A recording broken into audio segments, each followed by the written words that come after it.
अस्सलाम वालेकुम स्टूडेंट्स, मेरा नाम है ज़ैन अंसारी। आप देख रहे हैं यूट्यूब चैनल लर्निंग अकाउंटिंग।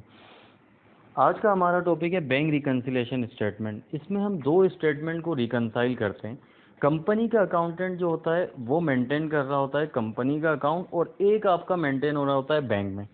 अब मंथ के एंड में जो उन दोनों में डिफरेंसेस आ रहे होते हैं, सो उसको इसमें हम फाइंड आउट करते हैं। ठीक है, कंपनी का अकाउंटेंट क्या करता है, बैंक से स्टेटमेंट मंगवा लेता है और दोनों स्टेटमेंट को सामने रखकर एक नई स्टेटमेंट बनाते हैं जिसे बोलते हैं हम बैंक रिकन्सिलेशन स्टेटमेंट। मतलब क्या हुआ कि एक कंपनी की स्टेटमेंट और एक बैंक की स्टेटमेंट दोनों को रिकन्साइल करके जब एक नई स्टेटमेंट बनती है उसको हम कहते हैं बैंक रिकन्सिलेशन स्टेटमेंट। ठीक है, सबसे पहले स्टूडेंट हम इसमें नेम ऑफ कंपनी लिखते हैं ऊपर, जो कि मैंने जहाँ पे लिखा हुआ है ज़ैन अंसारी।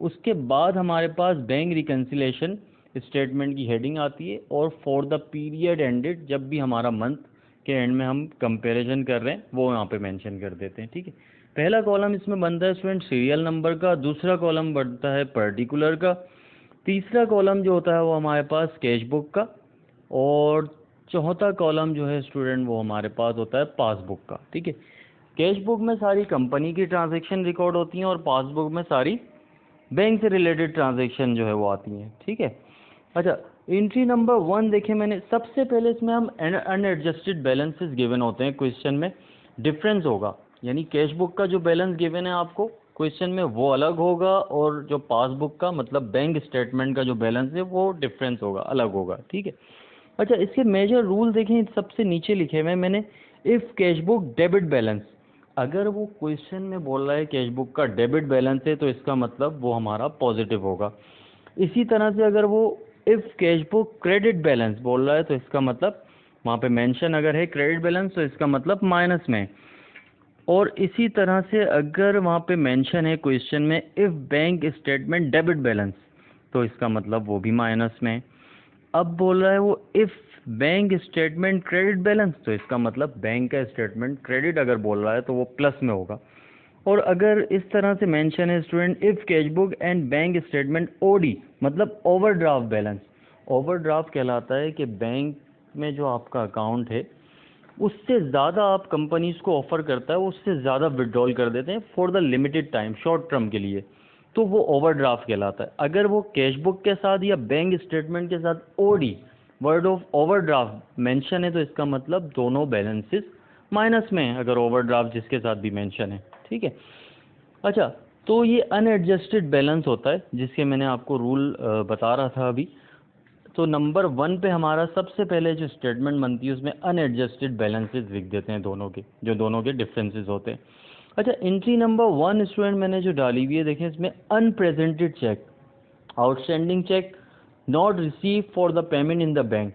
अनप्रेजेंटेड चेक क्या होता है बेसिकली, और आउटस्टैंडिंग चेक कि कंपनी के अकाउंटेंट ने एम्प्लॉयज़ को सैलरी दे दी, लेकिन ये बात बैंक को थोड़ी पता कि आपने जो है अपने एम्प्लॉयज़ को मंथ के एंड में सैलरी पे ऑफ कर दी। ठीक है, बैंक ने तो अपने पास से माइनस नहीं किया उस बैलेंस को, तो कंपनी का अकाउंटेंट क्या करेगा, हाँ फॉर एग्जांपल मैंने 1 मिलियन का जो चेक इशू किया था जो एम्प्लॉयज़ की सैलरी थी वो बैंक में से, बैंक ने तो माइनस की नहीं है, तो बैंक जो कंपनी का अकाउंटेंट स्टेटमेंट बना रहा है रिकनसाइल करते वो बैंक में से माइनस कर देगा। ठीक है, ये बेसिकली रिकन्सिलेशन करता कौन है, कंपनी का अकाउंटेंट, तो वो कर देगा स्टूडेंट माइनस बैंक के कॉलम में से, मतलब पासबुक के कॉलम में से। ठीक है, अब वहाँ पे अनप्रेजेंटेड चेक लिखा हुआ है, आउटस्टैंडिंग लिखा हुआ है, not receive for the payment in the bank लिखा हुआ है, तो हम क्या करेंगे उसको कैश बुक में से, सॉरी पासबुक में से माइनस कर देंगे। इसी तरह से एंट्री नंबर 2 में स्टूडेंट क्या मेंशन है, देखिए uncleared cheque, deposit in transit, deposit but not credit, last date of deposit, ये डिफरेंट अलग अलग नाम है इसके। अनक्लियर्ड चेक क्या होता है कि आपको चेक रिसीव हुआ, ठीक है, कंपनी ने जो है वो सेल आउट किया कोई भी प्रोडक्ट। ठीक है, फॉर एग्जांपल कंप्यूटर का आपका बिजनेस है तो कंप्यूटर आपने सेल आउट किए, उसके अगेंस्ट में क्या किया, जिसने परचेज़र है उसने आपको एक चेक दे दिया 10 मिलियन का। अब ये 10 मिलियन का जो चेक आपको रिसीव हुआ है, ठीक है, 10 मिलियन का जो चेक आपको रिसीव हुआ है,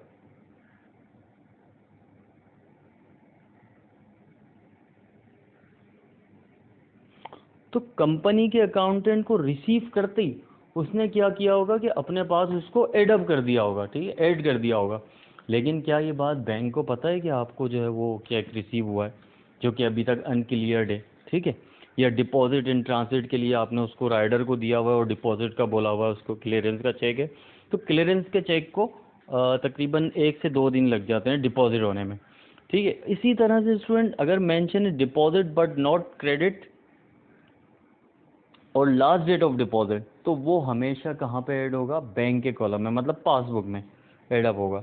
एंट्री नंबर 3, ये सारी फिक्स एंट्रीज मैं आपको बता रहा हूँ, ठीक है, ये आप याद कर लेंगे, देन इसको अच्छी तरह दिमाग में बिठा लेंगे तो आप इजीली बैंक रिकन्सिलेशन स्टेटमेंट जो है वो सॉल्व कर सकते हैं। अच्छा, एंट्री नंबर 3 में मेंशन है, देखें, less charges by the bank, debited memo, deduction, interest charges, ज़कात deduction, markup charges paid on the behalf of the company.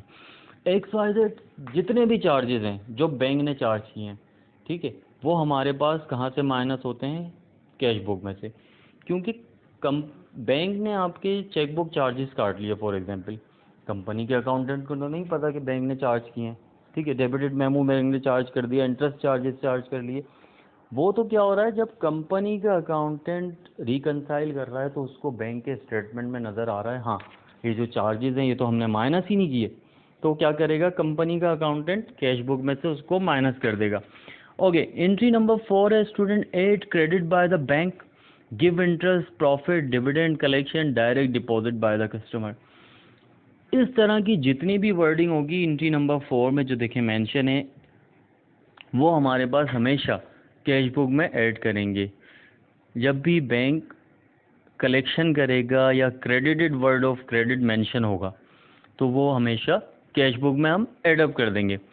Entry number 5 है स्टूडेंट हमारे पास less dishonoured cheque, NSF cheque, return by the bank, standing order. ये हमेशा इस तरह की wording हमारे कैश बुक में से माइनस हो जाएगी। ओके, अच्छा, अब जो 5 के बाद जो मैंने यहाँ पे देखिए मेंशन किया हुआ है, all errors and wrongly recorded is depend on the condition. Basically इसमें एरर्स होते हैं और ये एरर्स के लिए मैं आपको जो है वो ऑनलाइन, अगर आप, मेरा नंबर भी यहाँ पे मेंशन है, आप नोट कर सकते हैं, देखें स्टार्ट में, तो ये थोड़ा डिटेल में मैं आपको समझाऊंगा, देन आप मुझसे कांटेक्ट कर सकते हैं, ये सारे एरर्स वगैरह और डिटेल में मैं आपको समझा दूंगा, लेकिन उसके लिए आपको ऑनलाइन सेशन जो है वो मेरा अटैम्प्ट करना होगा, ठीक है। और मेरे चैनल को सब्सक्राइब करें, लाइक करें और आगे फॉरवर्ड करें, ठीक है। अस्सलाम वालेकुम, अपना ख्याल रखिएगा, अल्लाह हाफिज़।